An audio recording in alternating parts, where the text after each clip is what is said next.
کہ ایک تاجر تھا مصر کے اندر، اور ایک جگہ بغداد کا بھی ذکر آیا ہے. تو اس تاجر کا یہ طریقہ تھا، آپ بھی تاجر ہیں تو وہ بھی تاجر تھا. وہ اس کی جو ڈیلی کی سیل ہوتی تھی نا، اس میں سے وہ ایک حصہ بچا کے ایک اس نے گلہ بنایا ہوا تو اس میں رکھ لیتا تھا کہ جب سرکار کا میلاد آئے گا نا، یہ گلہ اس دن کھلے گا اور جو ہوگا سب سرکار کے میلاد پہ لگانا ہے. سبحان اللہ. ہائے ہائے، یہ تجارت آپ بھی کیا کریں اللہ کے ساتھ. ہاں، اس میں بڑا فائدہ ہوتا ہے. پتہ ہے کیا،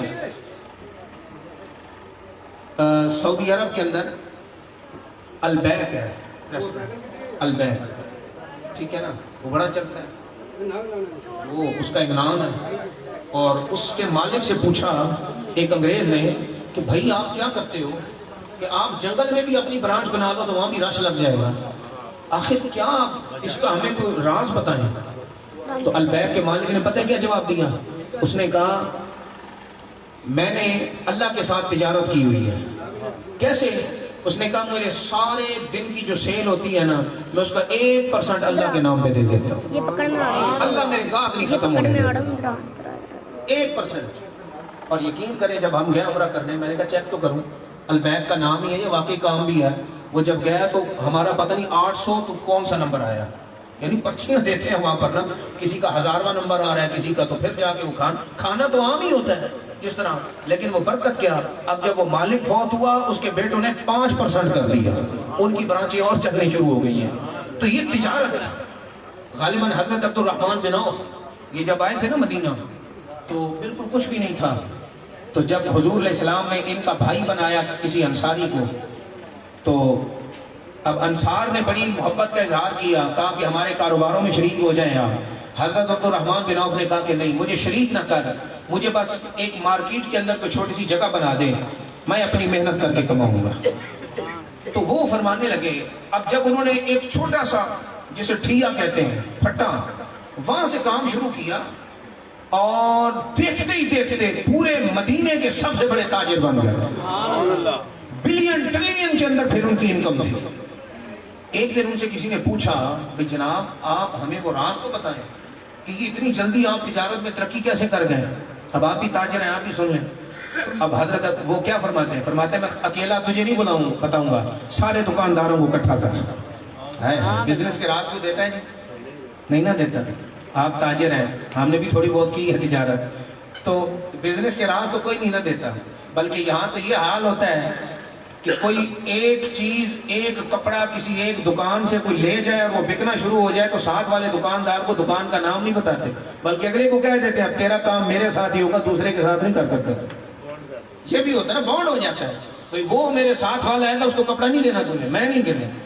اب سنیں حضرت عبد الرحمن بن عوف کیا فرماتے ہیں، سارے دکانداروں کو اکٹھا کر، میں یہ راز تجھے اکیلے کو نہیں بتاؤں گا، میں سب کو بتاؤں گا کہ میں کیسے ترقی پہ گیا. کہنے لگے جب سب اکٹھے ہو گئے، فرمایا میرے نبی نے مجھے 3 باتیں بتائی تھی عبد الرحمن، ان پہ عمل کرنا، رب تجھے ترقیاں دیتا جائے گا. کیا؟ نمبر 1 کہ زیادہ نفع کی لالچ میں اپنا مال روک کے نہ رکھنا، تھوڑا بھی نفع ملے مال نکال دینا. پہلا یہ نہیں کہ زیادہ ایک لگایا ہوا ہے کہ بھئی ہم نے اس سے 500 ہی کمانا ہے، نہیں، جو مل رہا ہے نا نفع تھوڑا سا بھی مل رہا ہے مال نکال، اللہ اس میں برکت دیتا ہے. یہ راز ہے، اللہ کے نبی نے بتایا. دوسرا فرمایا ایک کبھی جھوٹ بول کے اپنا مال نہ بیچنا، جھوٹ نہ بولنا، جو ہے سچ. اور ہم نے آج بھی ایسے دکاندار دیکھے ہیں کہ جو سچ بولتے ہیں، وہ ہوتے بھی ذرا ترخت لہجے کے ہیں لیکن بولتے سچ ہے، ان کا کاروبار بھی بڑا چلتا ہے. کئی ہم نے ایسے دیکھے ہیں ان کے لہجے بڑے ترخت ہوتے ہیں لیکن وہ سچ بولتے ہیں، جھوٹ بولتے ہیں، لینے لین کے چل شاباش، ان کا چلتا ہے پھر کام. کہتے ہیں مال ہمارا ٹھیک ہے. اللہ کے نبی نے فرمایا تھا جھوٹ نہیں بولنا، سچ بول کے مال بیچ، دیکھ رب کیسی برکت ڈالتا ہے. تیسری چیز فرمایا کبھی مال کی خاطر، دکان کی خاطر، گاہ کی خاطر نماز نہ چھوڑ دینا. نماز کو فوقیت دے. فرمایا عبد الرحمن یہ 3 کام تو کر، دیکھ رب تجھے زمین سے اٹھائے گا آسمانوں پر پہنچا دے. وہ فرماتے ہیں لوگوں یہ گر میں نے اپنایا، دیکھو میں پھٹے سے شروع ہوا تھا، آج مدینے میں اندر مجھ سے بڑا تاجری کوئی نہیں ہے، بلکہ عرب کے اندر ان کا نام تھا، جب وہ فوت ہوئے تو پتہ نہیں ان کی اربوں خربوں کے اندر جائیداد تھی۔ یہ 3 گر، تو یہ تجارت کیا کریں اللہ کے ساتھ آپ بھی۔ تو وہ بھی جو تاجر تھا نا مصر کا قبلہ، وہ بھی جو کماتا اس میں سے 1% اس نے رکھی ہوئی تھی کہ یہ سرکار کے میلاد کے لیے ہے، وہ جمع کرتا رہتا۔ جب 11 ربیع الاول آتی، 12 ربیع الاول آتی، وہ جناب رات کو اپنا گھر سجا لیتا، لائٹنگ جو بھی ہوتا وہ کرتا، اور سارا دن علماء کا آنا جانا، محفل ہوتی رہتی، سرکار کے نام کا لنگر تقسیم ہوتا۔ اس کے قریب ہی یہودی کا گھر تھا، تو ایک دن یہودی کی بیوی اسے پوچھتی ہے کہ یہ مسلمان یہ کیا کرتا ہے ہر سال؟ اس نے کہا یہ اس لیے کرتا ہے کہ یہ دن اس کے نبی کی ولادت کا دن ہے۔ اچھا یہ اتنا خرچہ کرتا ہے اپنے نبی کی آمد میں، اتنا پیار کرتے ہیں؟ اس نے کہا پگلی تو جانتی نہیں مسلمانوں کو، مسلمان عمل میں کمزور ہو سکتا ہے، عشق مصطفیٰ میں کمزور نہیں ہو سکتا۔ تو نہیں جانتی یہ کتنے دیوانے ہیں اپنے نبی کے، یہ تو جانے تک دے دیتے ہیں۔ اس نے کہا اچھا ان کے نبی کے اندر ایسی کیا خاص بات تھی؟ انہوں نے کہا بات یہ ہے میں نے بھی اپنی تورات پڑھی ہے، ان کے نبی کی شانیں تو اللہ نے ہماری تورات میں بھی لکھ دی ہیں۔ اب اس نے کچھ حضور کا تعارف کروایا، وہ بی بی سوچتے سوچتے سو گئی کہ پتہ نہیں کیسے ہوں گے وہ نبی، کیسی شان والے ہوں گے کہ جو ان کے غلام آج تک کتنی محبت کرتے ہیں ان سے۔ اب یہ سوچتے سوچتے سو گئی نا، ادھر آنکھ لگی ادھر خواب کے اندر کملی والے کا دیدار ہو جاتا ہے۔ توجہ ہے؟ ہائے ہائے، ایک شاعر یہاں پہ قلم اٹھاتا ہے، وہ کہتے ہیں کہ جو خیال آیا تو خواب میں، جو خیال آیا تو خواب میں، وہ جمال اپنا دکھا گئے، اور یہ مہک تھی ان کے لباس میں کہ مکان سارا بسا گئے۔ اور آگے کہتے ہمیں داغ غم سے چھڑا گئے، ہمیں اپنا جلوہ دکھا گئے، ہمیں داغ غم سے چھڑا گئے، ہمیں جلوہ اپنا دکھا گئے، اور وہ نبی احمد دلربا میرے بگڑے کام بنا گئے۔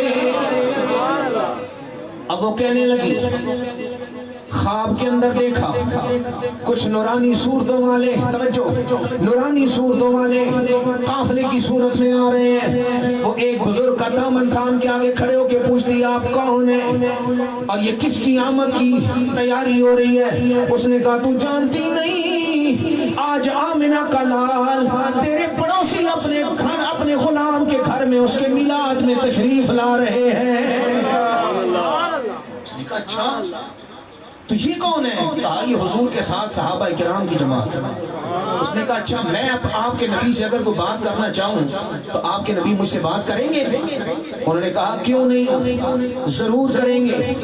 وہ کہنے لگی اچھا، انتظار میں کھڑی ہو گئی، سرکار دو عالم تشریف لائے، آ کے کہتی ہے یا رسول اللہ میں ایک یہودی عورت ہوں، آپ کا کلمہ نہیں پڑھتی، آپ والا میرا مذہب نہیں، لیکن یہ بتائیں اگر میں کوئی آپ سے سوال کروں آپ مجھے جواب دینا پسند فرمائیں گے؟ میرے نبی نے فرمایا ہاں، آمنہ کا لال تو دنیا کے اندر آیا ہی گرتوں کو اٹھا کر اپنے سینے سے لگانے کے لیے ہے۔ اس نے کہا یا رسول اللہ آپ کیوں آئے ہیں یہاں پر؟ میرے نبی نے فرمایا میرا یہ غلام ہر سال میری محبت میں اپنے گھر میں محفل سجاتا ہے میرے نام کی، اس سال یہ اتنے عشق سے سجا رہا تھا کہ میری رحمت کا تقاضا ہوا کہ اس سال یہ اکیلا نہ رہے، آمنہ کا لال خود جا کے اس کی محفل میں شامل ہو جائے۔ میں اپنے غلام کے گھر محفل میں آیا ہوں اور یہ میرے صحابہ ہیں۔ اس نے کہا یا رسول اللہ آپ اتنی محبت کرتے ہیں اپنے غلاموں سے؟ فرمایا ہاں، میرے رب نے تو میرا ذکر قرآن میں فرمایا حریص علیکم بالمؤمنین رؤوف رحیم،